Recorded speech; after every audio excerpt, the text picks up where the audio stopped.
Esselamu Aleyküm ve Rahmetullah. Euzubillahimineşşeytanirracim. Bismillahirrahmanirrahim. Rabbi şrahli sadri ve yessirli emri vahlul ukdeten min lisani yefkahu kavli ve cealli veziran min ehli Harun ahi eşruk bihi ezri ve eşrikhu fi emri key nusebbihake kethira ve nezkurake kethira inneke kunte bina basira. Allahümme allimna ma yenfa'una ve enfa'na bima allamtena ve zidna ilma ve erinel hakka hakkan ve erzukna ictinabeh ve erinel batile batilen ve erzukna ictinabeh ve sallillahumma ala Muhammedin ve ala alihi ve ashabihi ve etbahi ve sellim.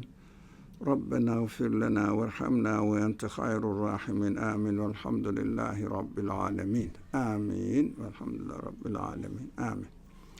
We have been studying the section Neml, the 27th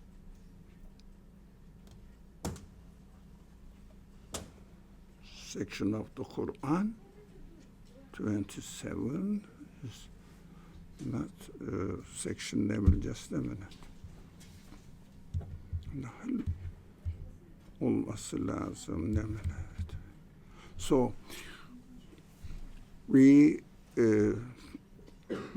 are studying this section, these verses selected from this Neml section, just to show that how the Quran is really combining the verses of the Quran together with the creation.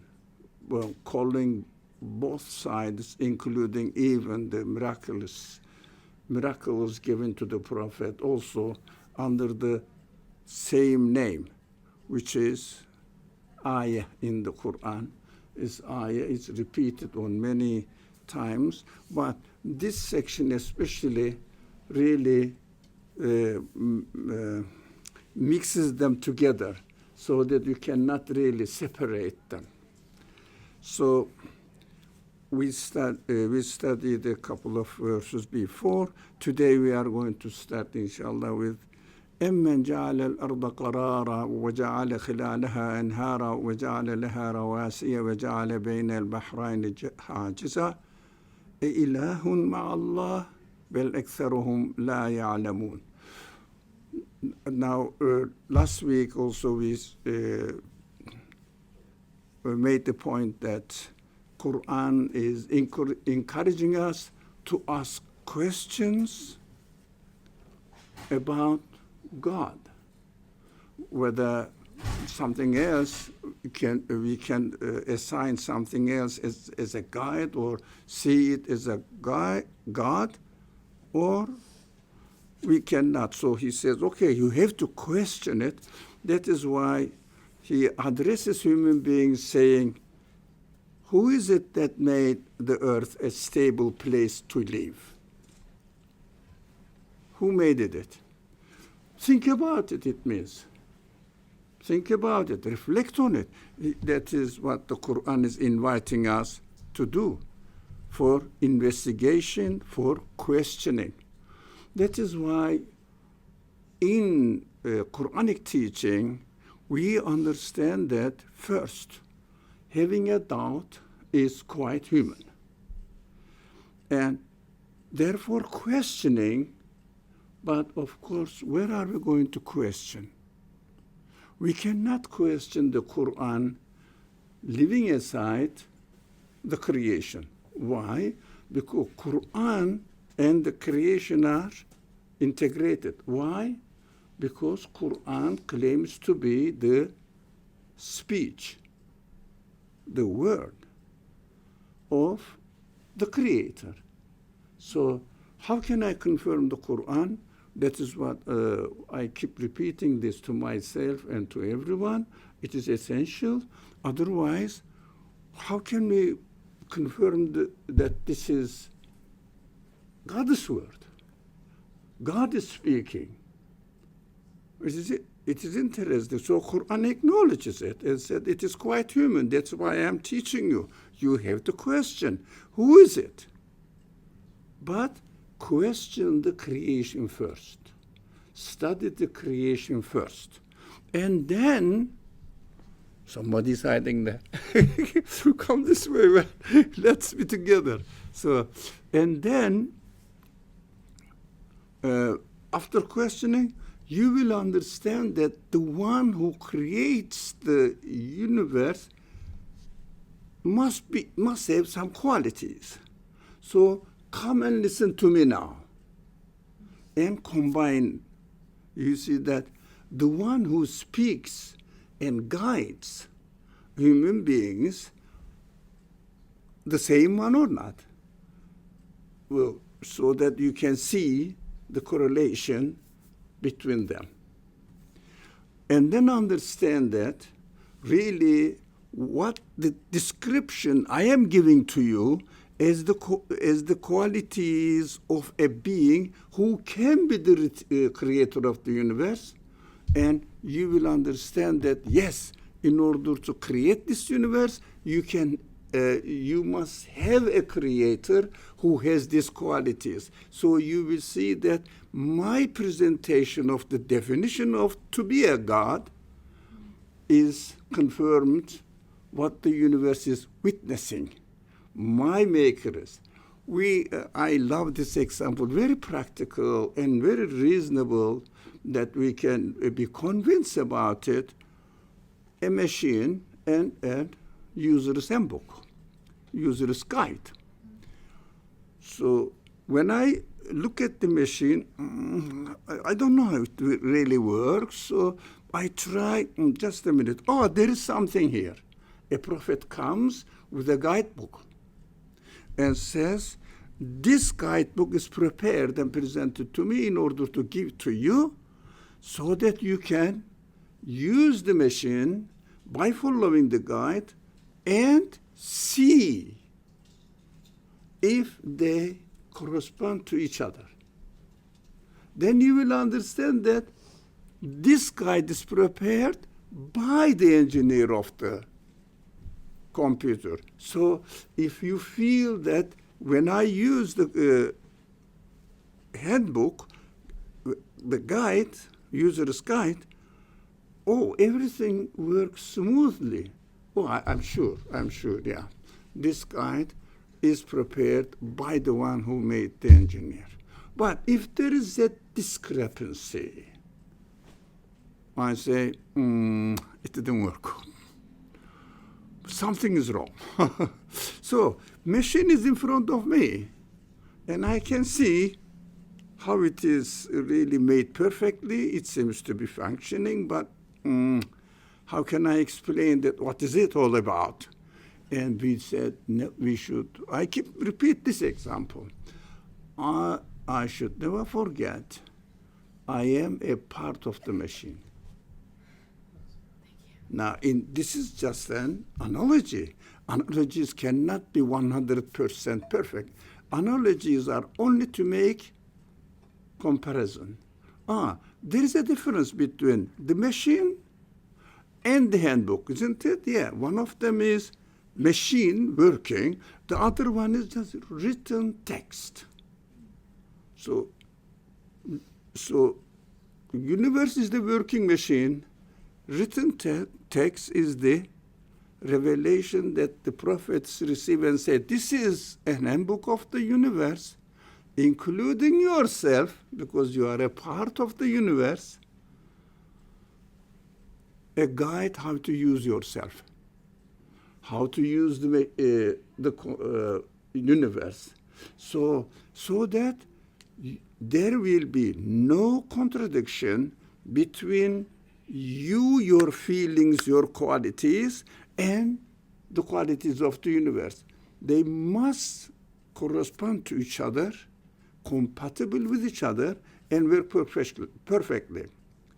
So if I am used, for example, when I was young, I used to use, of course, typewriters. There was no such thing.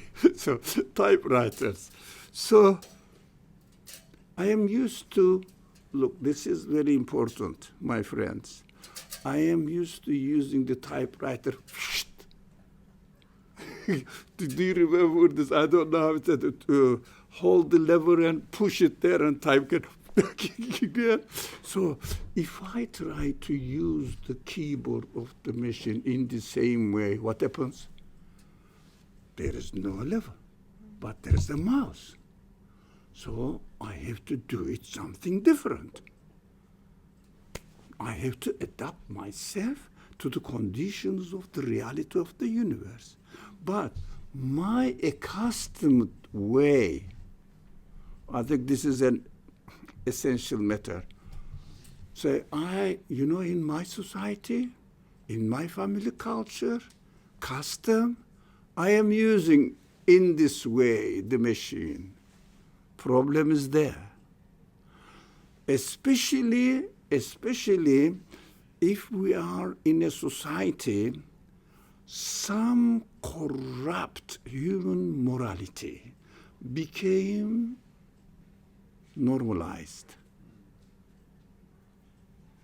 Oh, it is too hard to digest, to adapt myself and ourselves to the teachings of the Qur'an, and it becomes very difficult to understand and confirm it.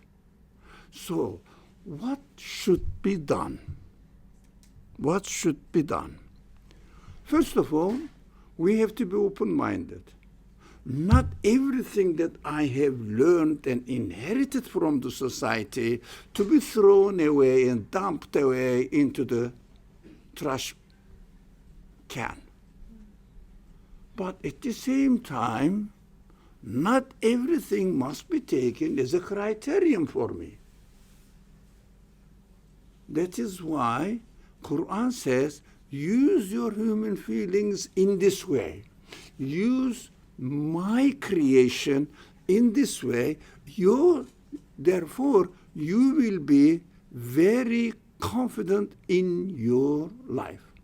You will be happy. But it is always difficult, isn't it? The way we are used to living in this world. To get rid of them, to leave them behind. Even the habit of, I don't know how to sleep, is difficult. And how to cook your rice is difficult. So if you are used to very subcontinent Asian rice, it is, how do they eat it? But if you are used to Middle East, it is mostly, they will say, the subcontinent people will say, did you put sugar in it? Did you put sugar in it? Why? It is something, for example, supposed to be salty because there is no spice. They cannot eat it. Both of them are all right, but in this example, what I am trying to describe and draw your attention to, the way I am used to is extremely difficult to leave it behind and adapt myself in another. Especially those people, not only the people who are grown in Muslim countries, most of the customs of, I mean, if you are aware of it,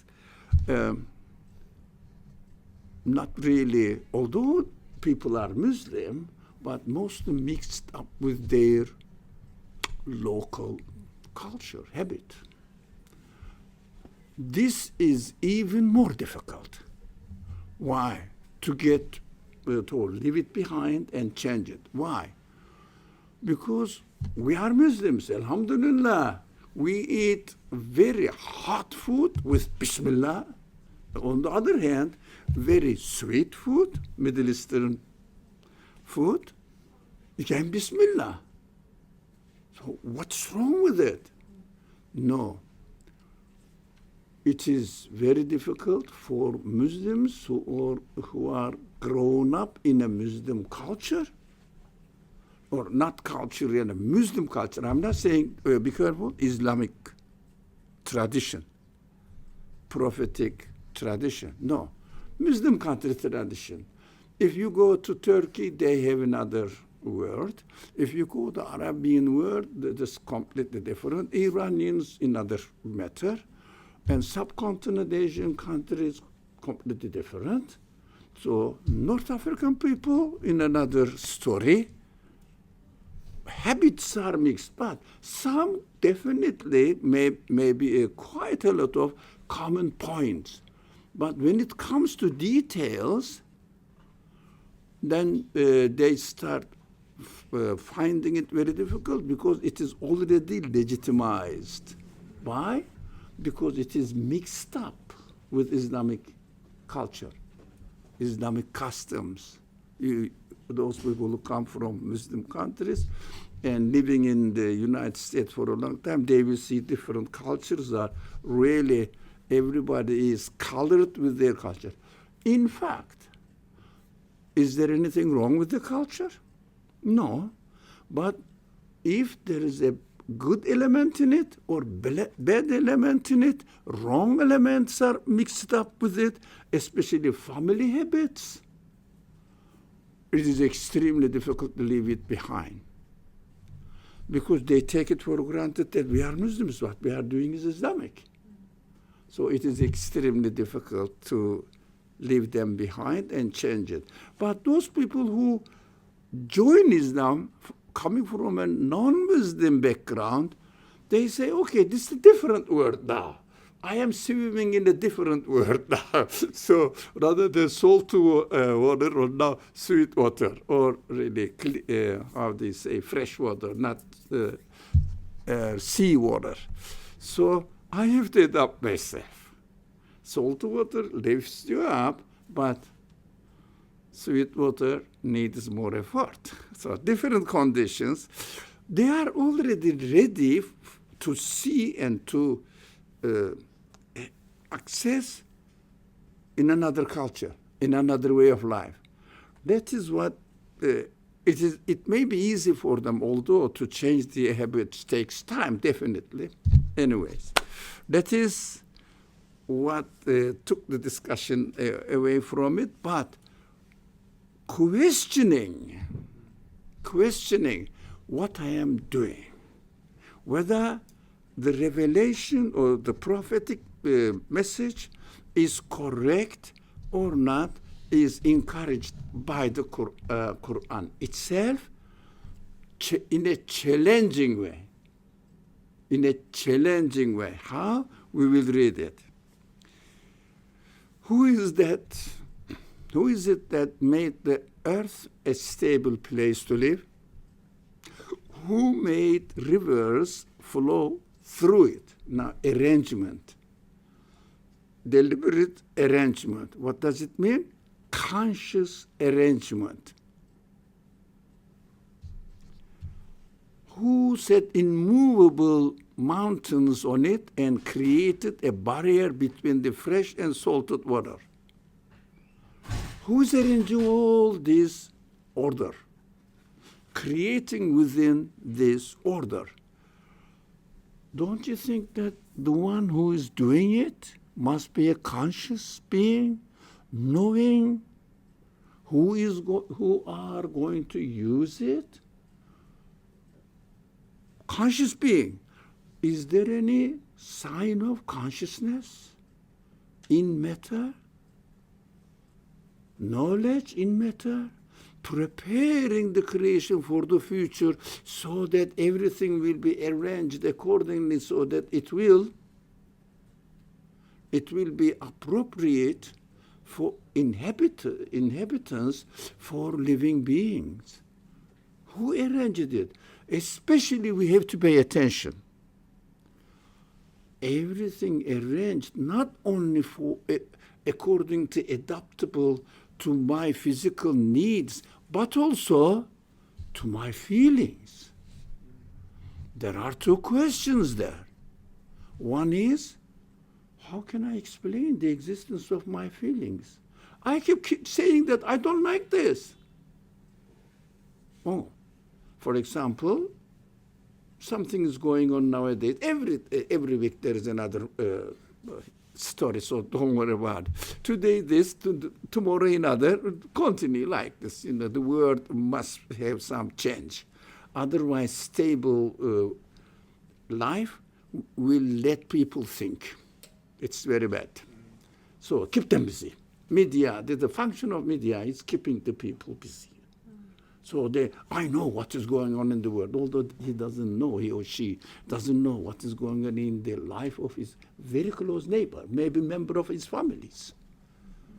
It's a contradiction. So I came to the UK long ago. So I found people, that time newspaper, everybody was reading newspaper. In the UK, the British people are very fond of reading newspapers that time. So the intellectual people read newspaper. And especially they are interested in what is going on in the world. I see what are they reading, okay? Articles about what happened in such and such that time. Iran in the news headline. What happened, keeping them busy. So Afghanistan, another matter. Anyways, I was surprised. Like the first time, it wasn't the first time, but the real experience for me to be in the UK first. And I said, this gentleman or lady doesn't know what is going on in the life of the very person sitting next to him or her. He's interested in Afghanistan. Do they ask his opinion? No. If they have some sort of feelings, who cares? Nobody. He keeps himself busy. That's what media functions, Keep yourself busy. So that you won't feel relaxed and you won't think. It's very dangerous. Neither sultans nor any type of administration system, whatever it is, dictators, kings, democracies, leaders, or whatever it is, presidents, whatever they are, they don't want the people who they are ruling to think, to be able to question what they are doing. So they just swallow it, keep themselves busy. So it is something strange, I said. What's going on? That time the media, newspapers or news, TV news was the famous. So what is going on in this news?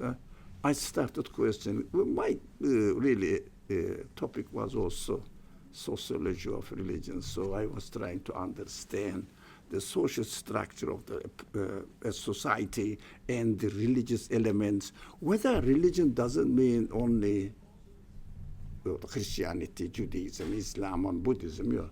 What kind of world view they have? That is their belief. Even atheists, they have their religion, believing in nature. So, is the source of existence. Yeah. And, for example, Jews and Muslims and Christians believe the source of existence is a one who is not within the universe, but the creator of the universe. But they say, no, it is within the universe.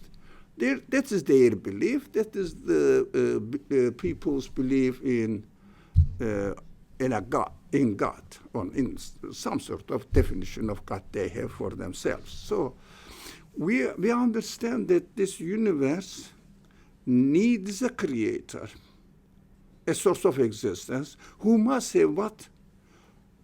Deliberate choice, planning, arranging everything for a purpose, so that he will say, the following said, think about this, the following phrase I am going to read now. These arrangements are for purpose.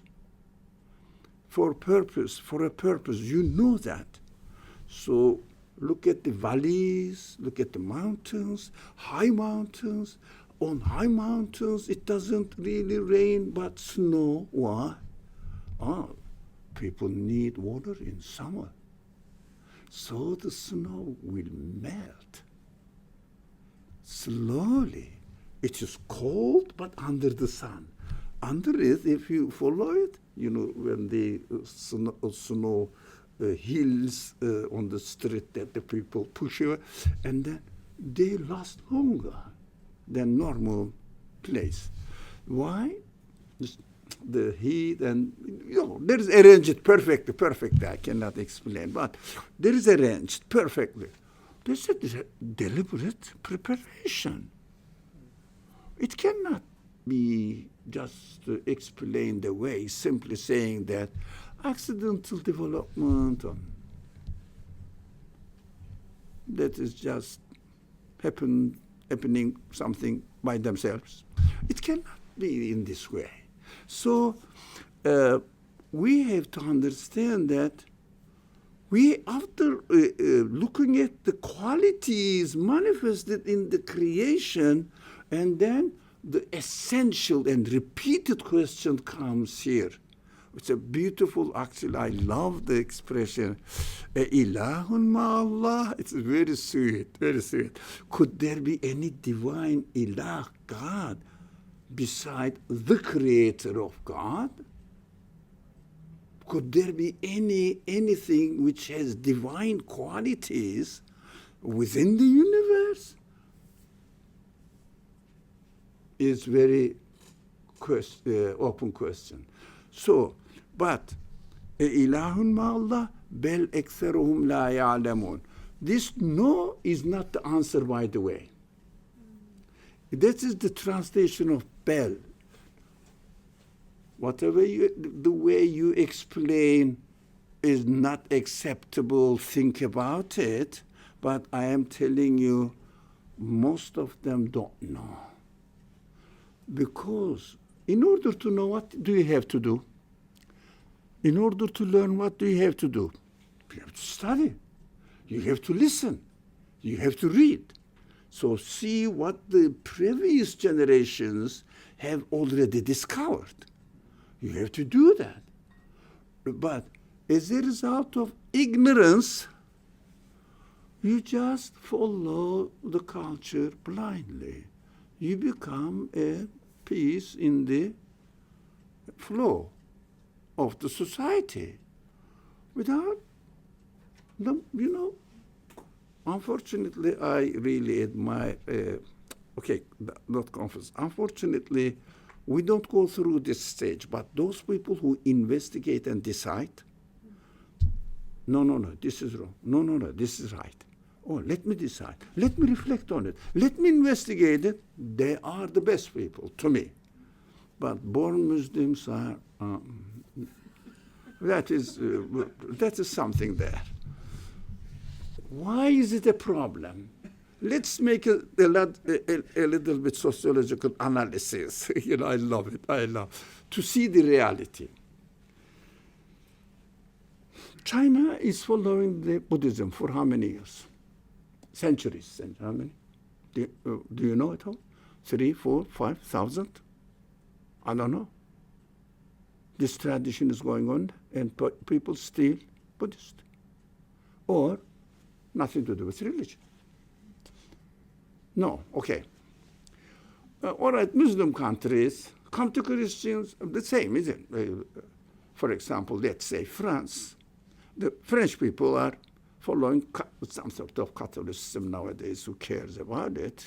But that is the reality. But still, if you ask them their identity, they will say, I'm raised up by a Christian family. That's it, Catholic family. That's it. How many years? 2,000 years, maybe, after St. Paul. I think 2,000 is a very fair number. 2,000 years. Okay, Muslims, 1,400, following the same. No more is changing. Why? As the Quran says in another place, everybody is happy with his own already found ancestral heritage. ancestral heritage. وَكَذَلِكَ آبَاءَنَا نَفْعَلُونَ. The Quran, how many times? I'm not really Hafiz. I don't know the Quran by heart, but in general, what is going on? But how many times is there anyone? How many times is repeated in the Quran? وَكَذَلِكَ نَفْعَلُ وَكَذَلِكَ وَجَدْنَا آبَاءَنَا نَفْعَلُ كَذَلِكَ كَذَلِكَ.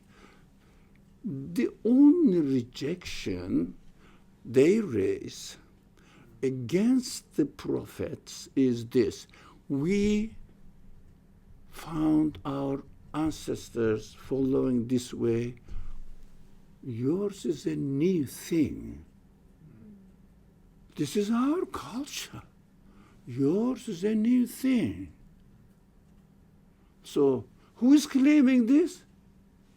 To me, every society. A society changes radically happened when Islam was spreading. Before this, I have to be honest, Christianity was spreading. St. Paul's movement. St. Paul's movement changed the pagan societies into a God-believing societies, but it developed in its own way. I don't really say this is right, this is not the place here to compare religions. We are not studying comparative religion, history of comparative religion. So, but they have been doing, after this conversion, following the same tradition for 2,000 years. Muslims are, doing the same thing almost. Islam expanded, and stopped in some place, and then went into Spain and Andalusia.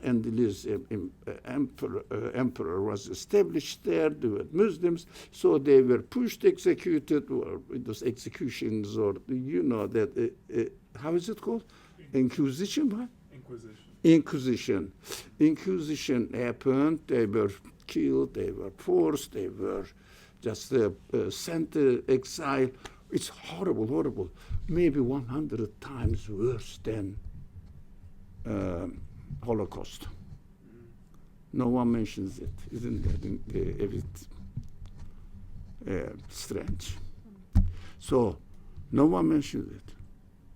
Thousands of people dislocated their places, not only killed, burned in pots, boiling water thrown, whatever it is. Not only Muslims, by the way, Jews as well. Strangely, whatever historic sometimes is really, it strikes my attention. And Ottomans that time was powerful, took later on, but took the Jews from Spain and took them into Istanbul. They live still in Istanbul comfortably. The richest people are there too, as usual. So they are there, comfortable, secure, the best place of Turkey. They live in an island, which is called, I would say, in Turkish, Büyükada, but big island or something. So they have their quarters and secure and enjoying it, happy there. All right. I'm not jealous, but the same authority didn't care about Muslims. It's not interesting, isn't it? Historically, I cannot explain this. They sent ship to take them, not the Muslims. Muslims ran away, either died or ran away into North African countries, especially Morocco. That is history, amazing. Okay.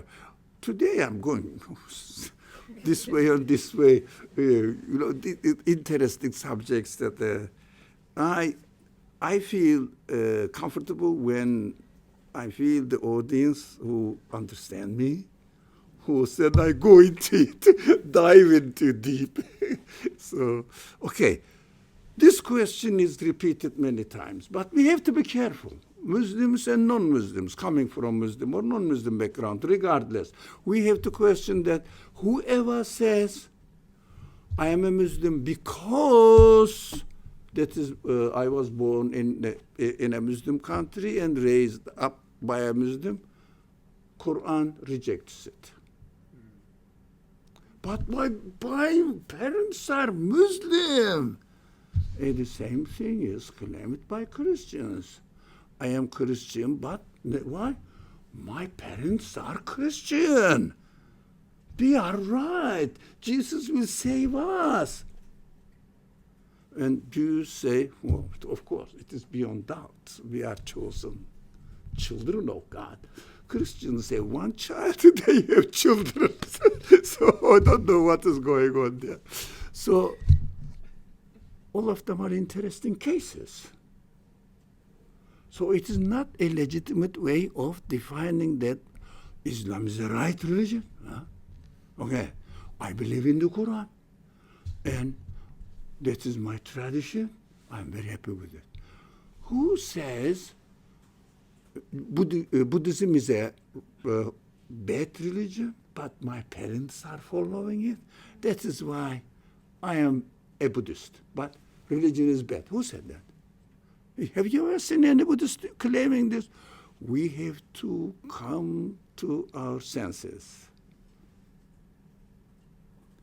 We are basing our claim on something pre-accepted. It means taken for granted. Islam is the best for Muslims. Christianity is the best for Christians. Buddhism is definitely the most humanitarian culture. So I'm following it. Look, the Europeans, when they got really, how do you say, psychological depression or something, they come to us. Practice our yoga, isn't it? What is smiling? So practice our tradition. You see, it is a source of relaxation for them. Beautiful, isn't it? Everybody is justifying their own culture. So I have a very, very close neighbor who is from Japan, you know. He is very respectful to me. Why? I am an old guy. That is his religion. Still, is it bad? No. Whatever they follow is right or not? This is not bad. Respectful to people, but you have to be respectful to the universe. And the creator of the universe, you have to acknowledge the creator. And do it by acknowledging its owner and saying that, oh, you are a present for me. I say, bottles here. So, water bottles, where you drink? No, the water, it is a present to you, by a gift to you by your creator. So, acknowledge it, take it from his hand, if you like, in quote unquote. Take it from his hand, because he says, I have created all this with my own hand.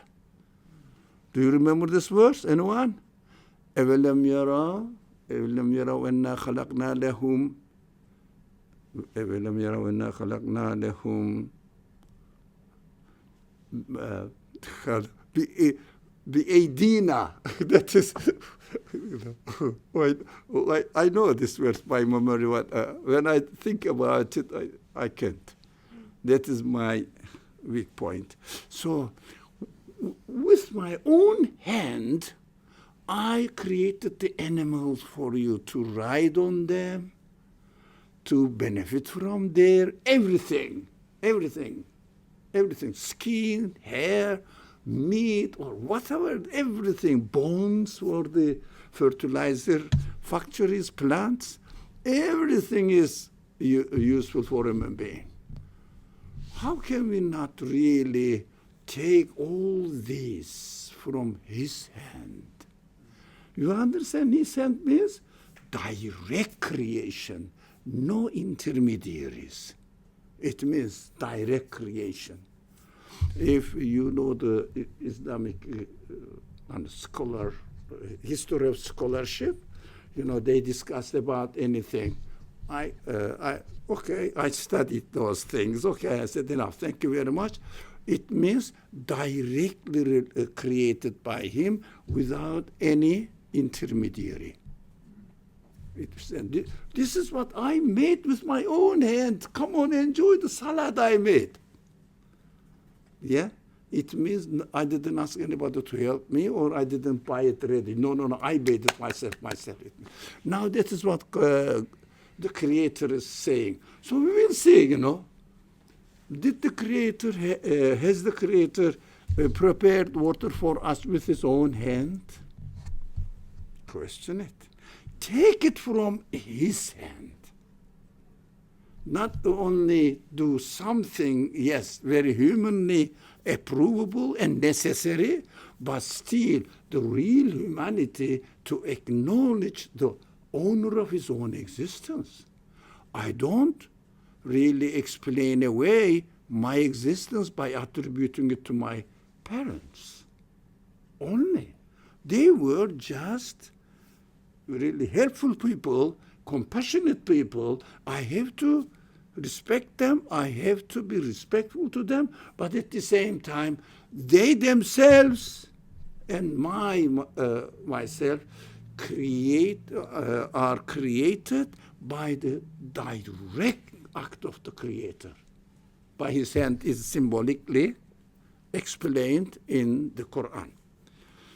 So inshallah we will pay attention to, could there be any divine power besides God? Could there be? Think about it. Most of them don't know because they don't attempt to learn. If you don't go to school, if you don't learn, how can you become a doctor or engineer or anything, teacher? And how? You have to learn. If you don't question your creation, if you don't question anything that you are benefiting from, you are ignorant. If you are ignorant, then of course you assign or really assume something other than the Creator of the universe is giving you water. So this water, I bottled water. You are carrying your own private bottle. That's why I appreciate. Buying a bottled water from the green grocery or a deli is very, very mischieving. Why? I paid for it. And what is this one? Spring something. Well, they call it natural water. On it, read it. Pure, natural water. Natural man, wake up. No, pure God's gift. You have to establish young people, a company say God's gift. God made water. Why? What is nature? Who will make this water for you? By the way, there is another verse here. We got this.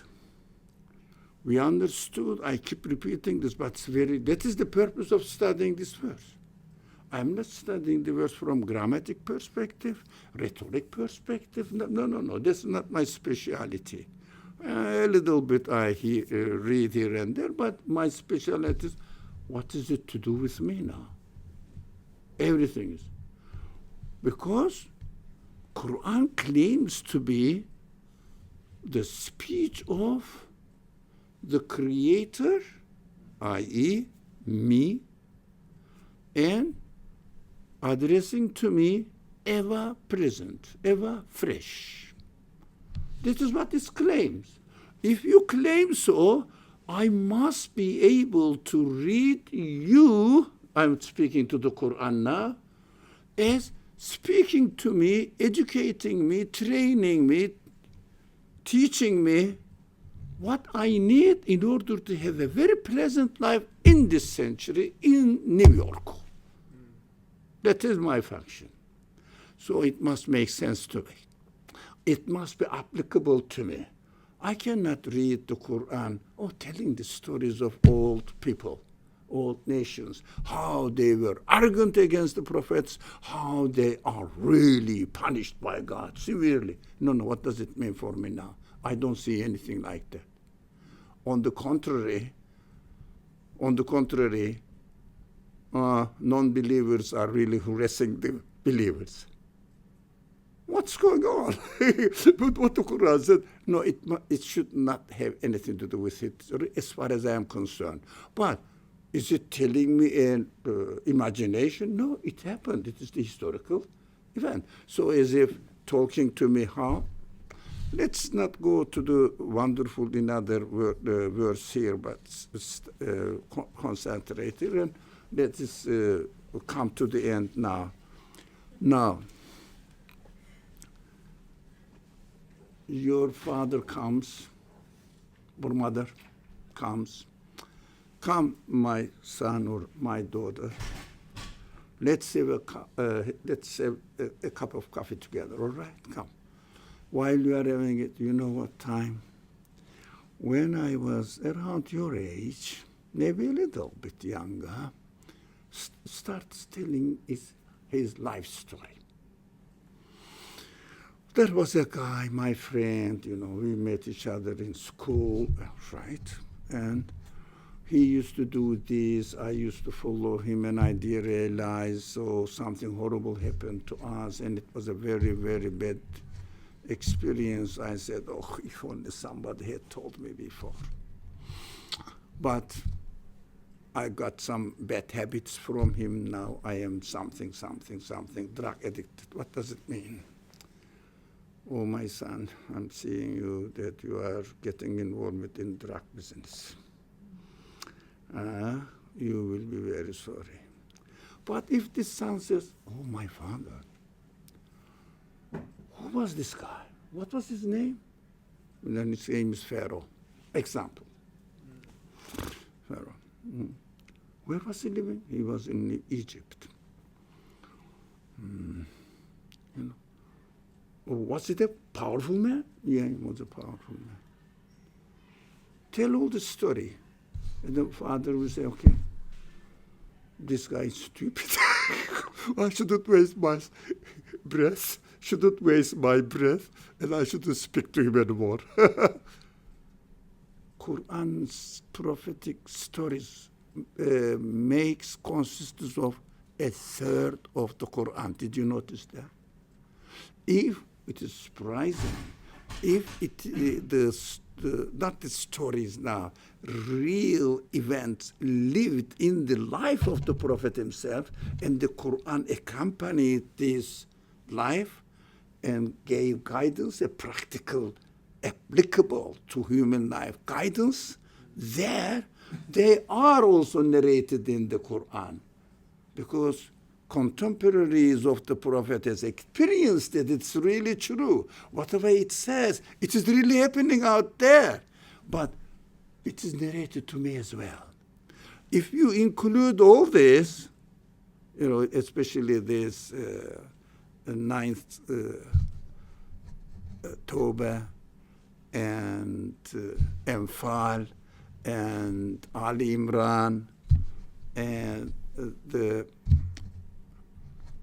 somehow some cases in Baqarah and some, for example, the chapter was called Muhammad are all history. What history related to practical life of the Prophet. They are all told to me now. If you include it, a little bit more, to be honest, more than half of the Quran is full of this nakil, how do you say?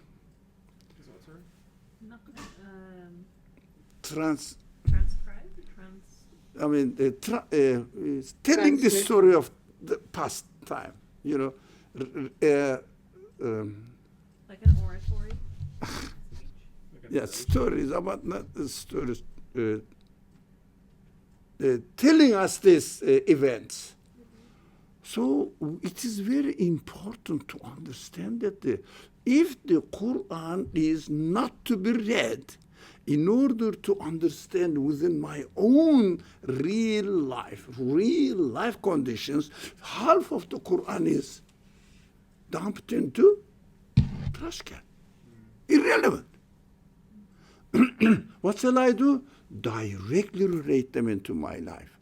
That is what really I have been doing in another session, studying the prophetic stories and applying it how they can be understood within the 21st century context. And it, I don't know, somebody maybe you may be following, are you following that prophetic stories? Moses' story, Abraham's story, the Mary's story, and also, sorry? There's a bunch of them. Quite a number of prophet stories, Solomon's story, we studied. And I'm preparing Abraham's story. It's a lot of narrations about Abraham's story in the Quran. Prophet Abraham.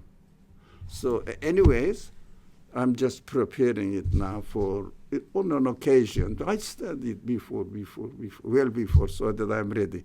So it is not hard, but what makes it easy, changing the mind. Changing the mind. It needs a really not only change, paradigm shift.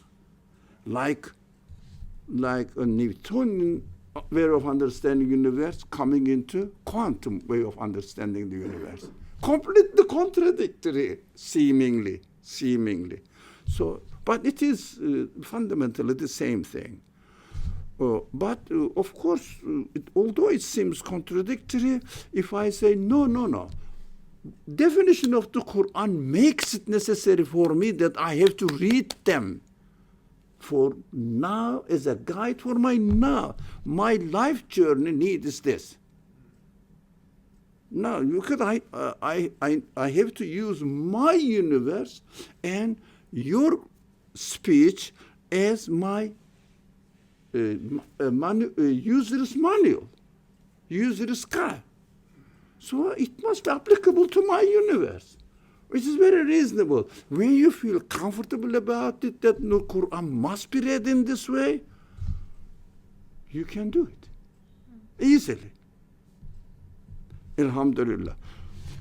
With this, a kind of general introduction to why the Quran keeps this kind of language saying, but at the same time, we have to know that in some places, Quran says they are doubting about the truthfulness of what I am saying. That is why they don't believe.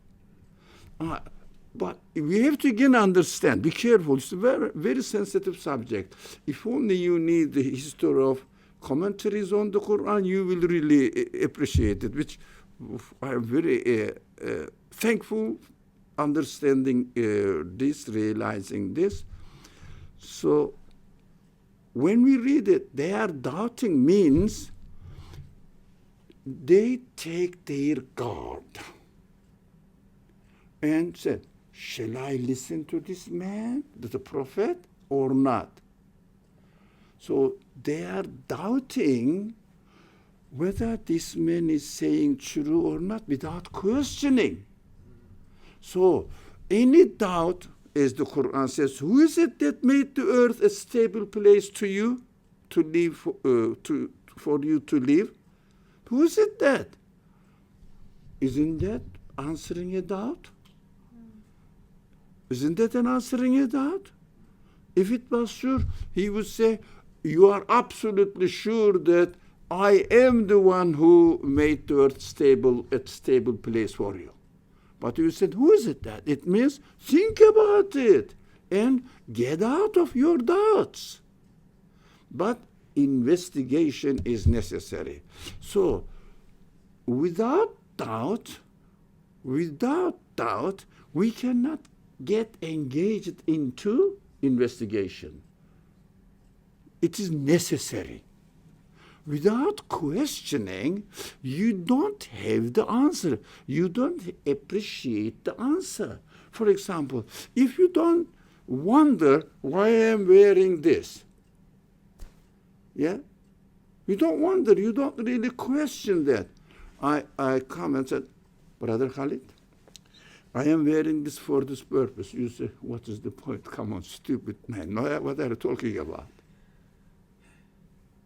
Yeah?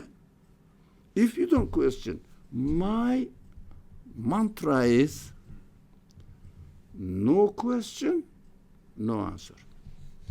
Even there is an answer doesn't make sense to you. Doesn't mean anything to you. So you are walking, somebody stops you in ayah, yeah, and why your building is there, but you are not going there. You are not. You look at them strange, yeah, like this, because you are not questioning. You are not really. It is not your problem. So you wouldn't appreciate this guide for you, because you don't question it. You think I'm going to Islamic Center, but this man knows that you are going to Islamic Center, and Islamic Center is in NYU building. That's why he's telling you. But you don't really know that. You don't really question it. If you don't have question, there is no answer. That is a great principle to me. So if you have any question, don't hesitate. Put it out. Don't keep the poison within yourself. Get the antibody or antibiotic, whatever is needed. Get the answer. If you are ill inside, don't hesitate. Go and tell a doctor, this is wrong for me, what shall I do? Because doctor is the specialist, expert on your body, this body problem. How about your spiritual problems? Intellectual questions, go and ask. If someone says, I'm going to make a Quran study here, oh, let me listen. And at the end come, excuse me, you are teaching the Quran? This is my question, how do you answer? But I'm speaking to the Muslims. Okay, you are not the expert for me. No good. So we have to question so the people understand. We'll understand that the people have questions, man. I say I'm teaching Islam, but I don't have answers to questions.